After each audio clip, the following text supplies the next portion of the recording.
petit peu. Je vais juste un petit clap. C'est comme ça.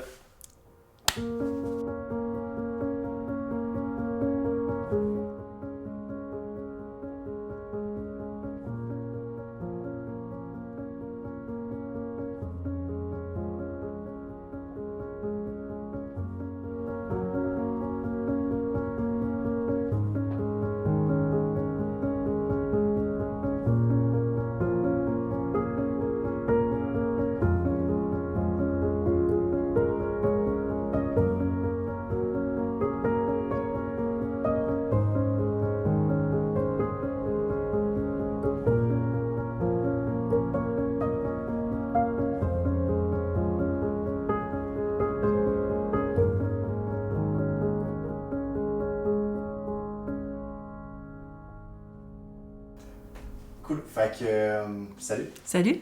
On va commencer si tu veux te présenter. D'accord. OK. Ben, mon nom, c'est Chantal Arsenault. Au départ, j'ai fait une formation, j'ai étudié pour être ergothérapeute. Et puis, après ça, j'ai fait toute ma carrière comme gestionnaire dans le réseau de la santé. J'ai travaillé principalement avec les personnes âgées en perte d'autonomie, les personnes handicapées, surtout pour les services de soutien à domicile, mais aussi en CHSLD. Fait que j'étais gestionnaire, je m'occupais de l'équipe de travail. J'ai pris ma retraite ça fait 2 ans et demi. Et puis maintenant, depuis presque 2 ans, je suis directrice générale de la Fondation Maison Gilles Carle, qui développe des maisons de répit pour les personnes qui sont en perte d'autonomie, pour donner aux aidants, aux personnes proches aidantes, du répit à la maison. Cool, c'est parfait. Puis, avant de commencer avec comment l'Alzheimer a affecté justement ta vie, mettons, avec ta mère, puis tu veux commencer avec du moment qu'elle a été diagnostiquée ou un peu avant, puis comment ça s'est... Comment ça s'est développé? Ben écoute, ça a été compliqué. On a eu, officiellement, on a eu un diagnostic final grâce à l'autopsie, après son décès.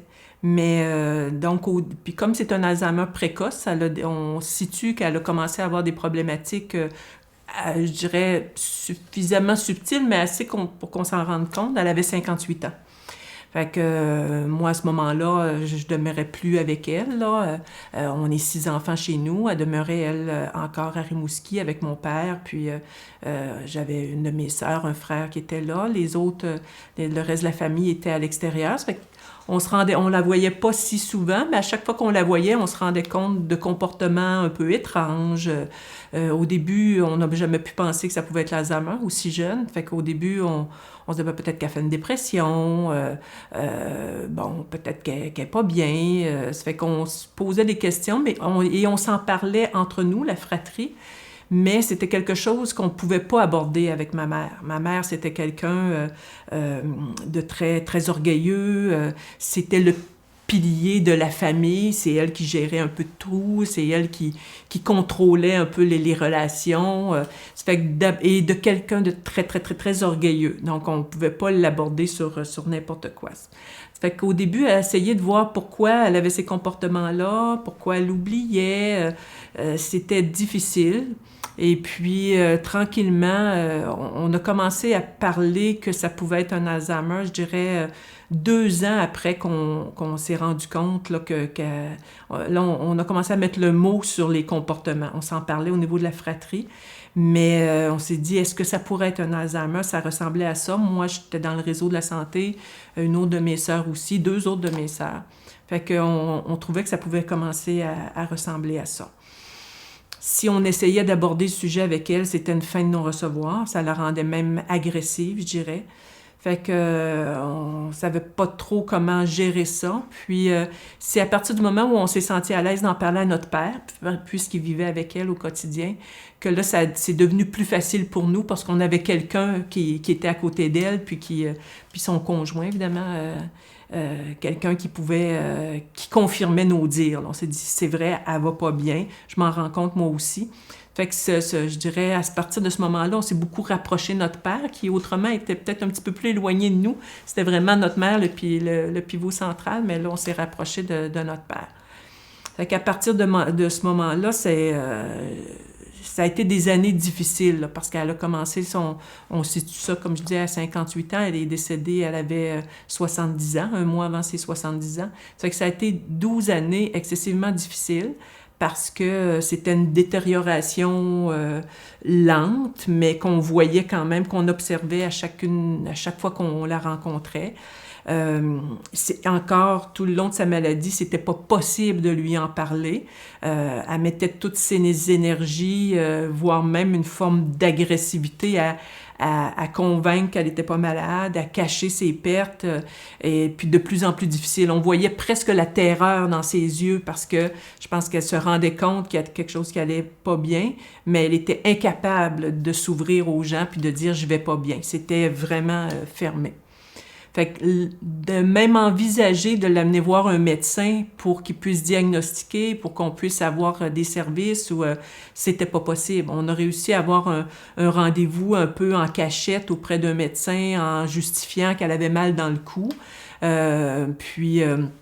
Elle a rencontré le médecin, puis elle a refusé que nous, on soit là avec elle. Donc, le médecin lui a posé des questions. Est-ce que vous allez voir vos filles à Châteauguay? Oui, j'y vais régulièrement. Avez-vous des difficultés à conduire? Non, absolument pas. Est-ce qu'il vous arrive de perdre des objets? Jamais. Des fois, je perds un peu mes clés, mais je me donne des trucs pour les retrouver. Donc, elle était capable de camoufler ses symptômes. Même quand le rendez-vous s'est terminé, puis qu'on a appelé le médecin pour avoir son impression, il était même un peu fâché après nous en disant « Je ne sais pas pourquoi vous ne me l'avez amené. On se sentait presque un peu coupable. Il nous accusait presque de vouloir la faire passer pour folle, excusez l'expression. Fait que ça a été un échec, cette démarche-là qu'on a essayé de faire. Fait que les années ont passé tranquillement, on ne faisait que constater ces pertes qui étaient de plus en plus évidentes, et puis jusqu'au jour, puis je dirais la personne qui l'a vécu le plus difficile a été mon père, qui vivait avec elle au quotidien, donc c'est devenu un peu l'enfer pour lui, là, parce qu'elle faisait de l'errance, elle marchait dans la maison toute la nuit, lui, il essayait de dormir, elle retrouvait pas ses choses, elle pleurait tout le temps. Ça fait que, puis lui, il y avait aucun moyen d'avoir de l'aide parce qu'elle refusait toute forme d'aide. Fait que ça a été vraiment des années très difficiles pour mon père, puis pour nous autres au niveau de la famille. Elle est devenue aussi, je dirais, agressive là, avec nous autres. On voyait dans ses yeux, dès qu'on voulait s'approcher d'elle, lui parler de quelque chose, elle se mettait sur la défensive. Moi, j'avais des enfants très jeunes, mes sœurs aussi, ça fait que c'était pas évident. Même les petits, ils avaient peur de cette grand-mère qui se promenait puis qui les regardait d'une manière bizarre. Fait que ça a été pas facile, ouais. Je pourrais pas dire. Nous, c'est sûr que, je dirais, un des gros drames de la vie de ma mère, je dirais, ça a été la naissance de mon fils le plus vieux, là, quand elle a su que j'étais... C'était son premier petit enfant. Ça fait que quand elle a su que j'étais pour avoir un enfant handicapé, pour elle, ça a été terrible. Elle l'a jamais, jamais, jamais accepté.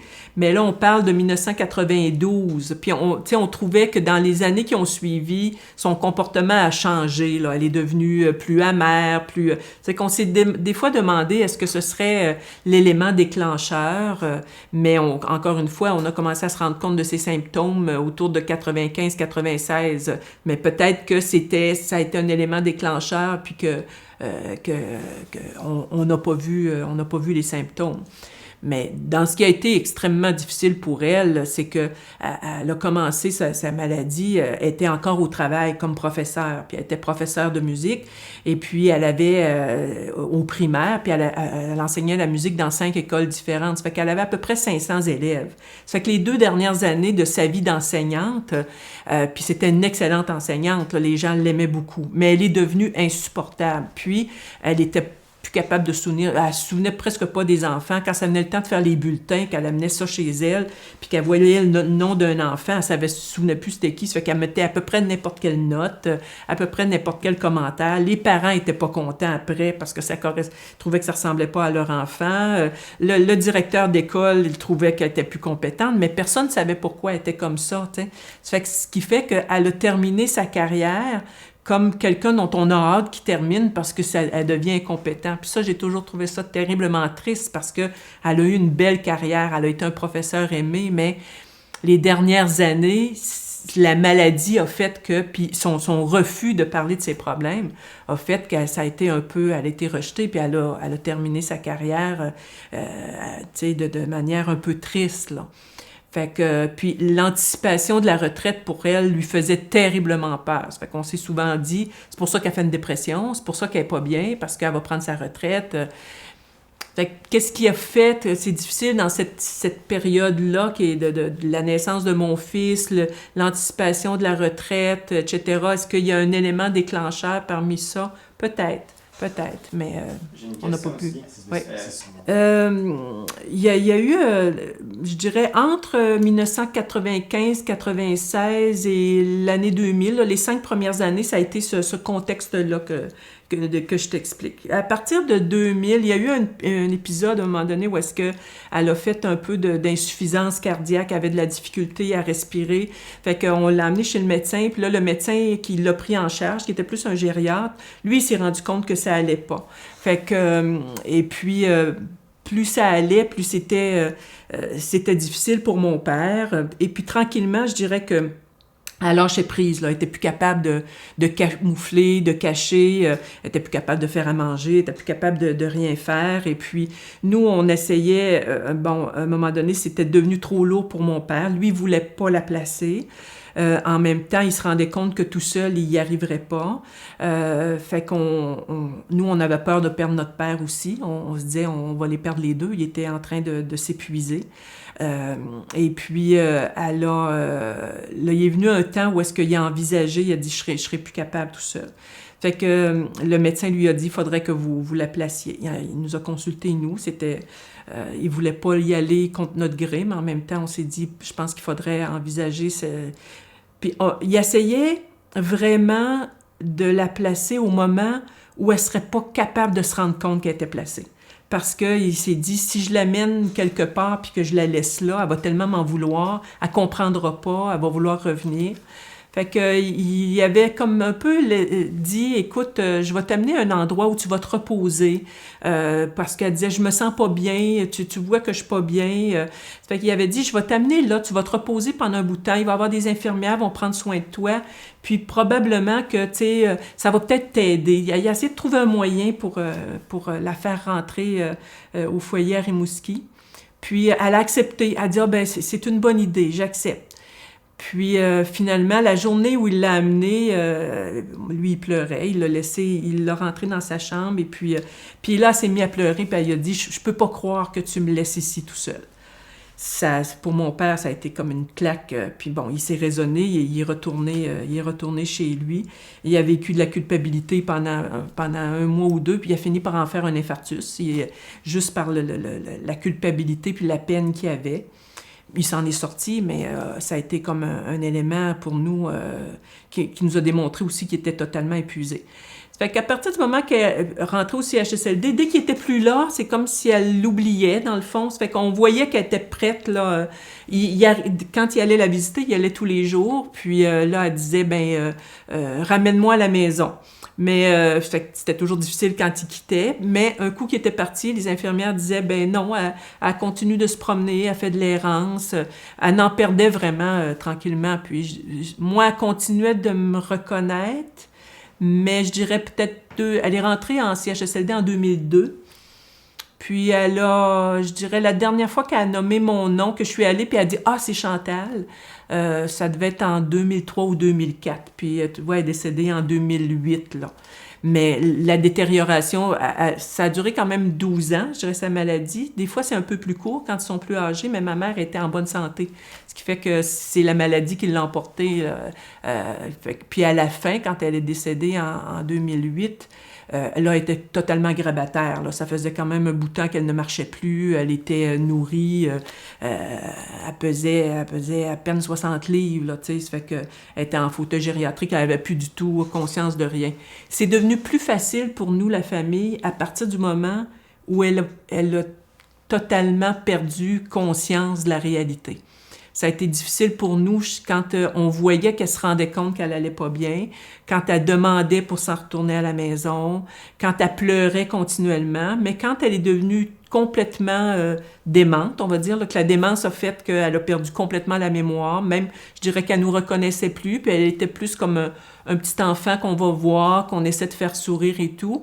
C'est devenu moins dur pour nous autres parce que elle pouvait pas nous reprocher rien, elle pouvait pas se plaindre de rien. Ça fait que on se disait ben tant mieux, elle n'est plus consciente de ce qu'elle vit. Ça fait que si je dirais que c'est là que c'est devenu plus difficile, quoique elle nous reconnaissait pas, mais jusqu'à la fin, mon père, il rentrait dans la chambre puis il disait bonjour Louise, puis elle ouvrait les yeux puis elle cherchait sa voix.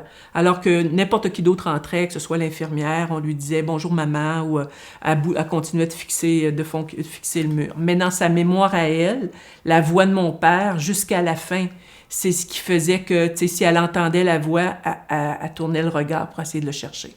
Mais voilà. C'est demeuré dur pour lui jusqu'à la fin parce qu'il la voyait dans cet état-là. Il se souciait beaucoup des soins qui lui étaient offerts. Il y avait des contacts tous les jours avec les infirmières. Il a espacé tranquillement ses visites parce qu'il s'épuisait. Là, au fil des années aussi, on lui a dit faut que tu prennes soin de toi.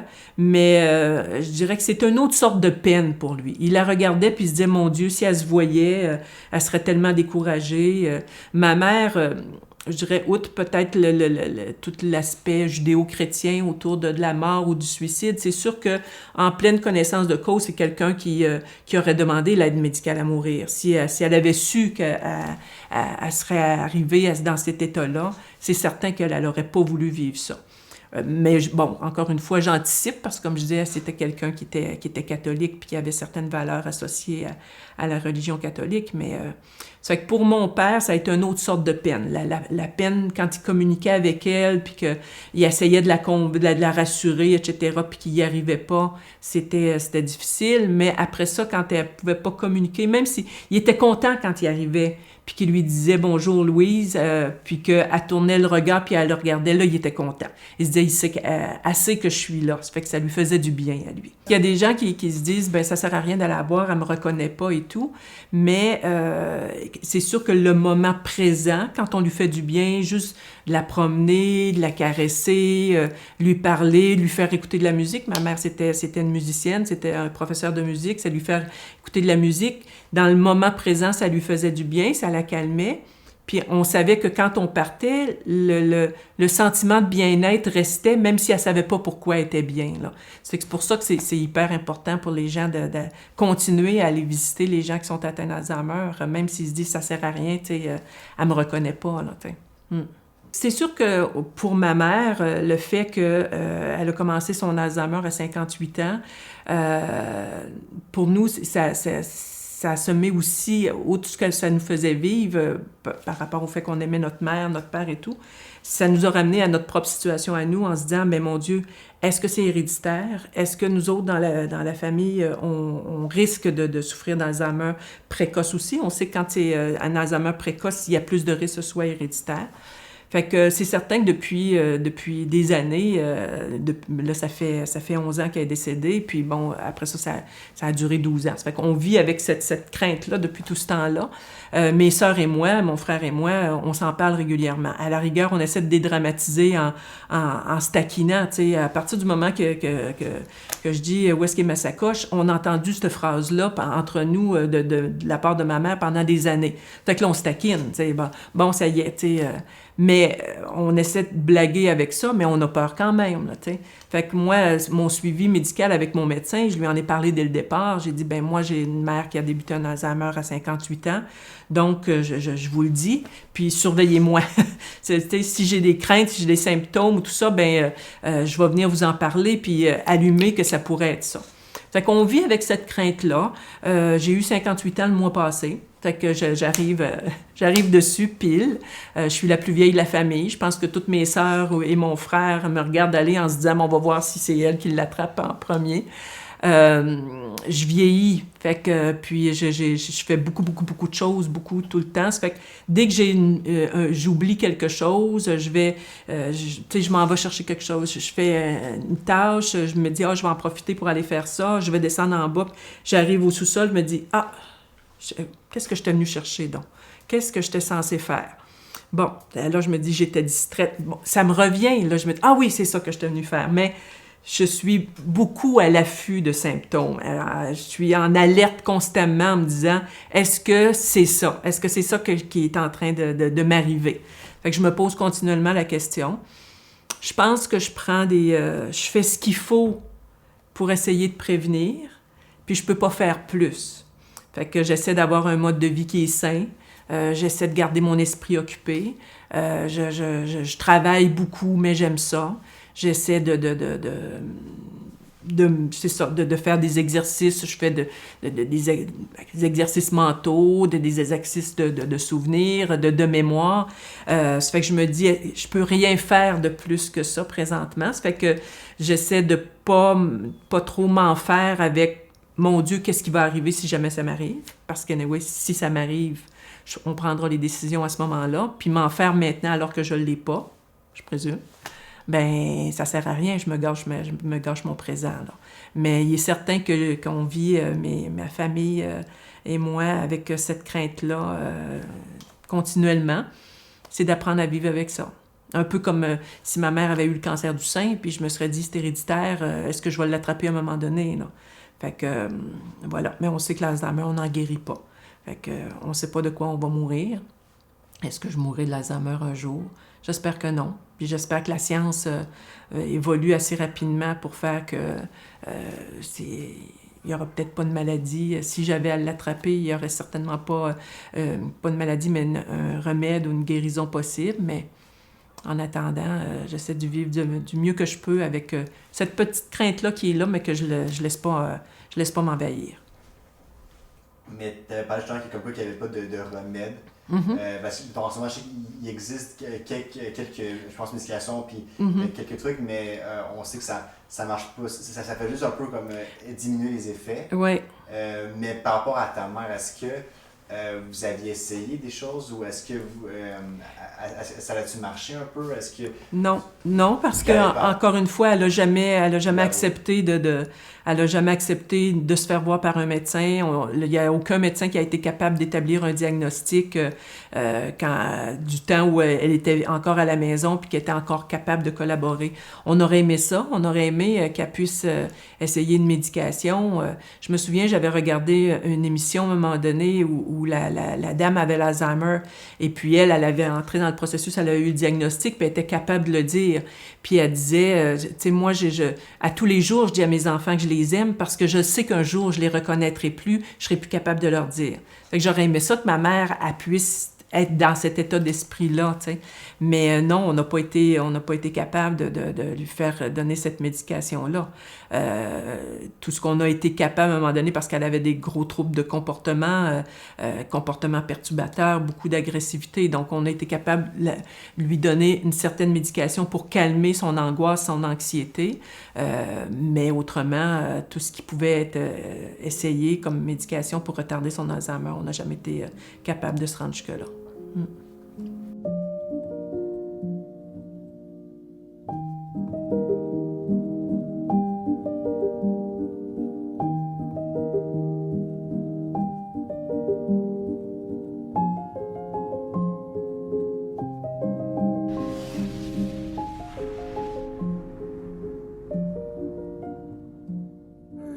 Więcej buny sobie.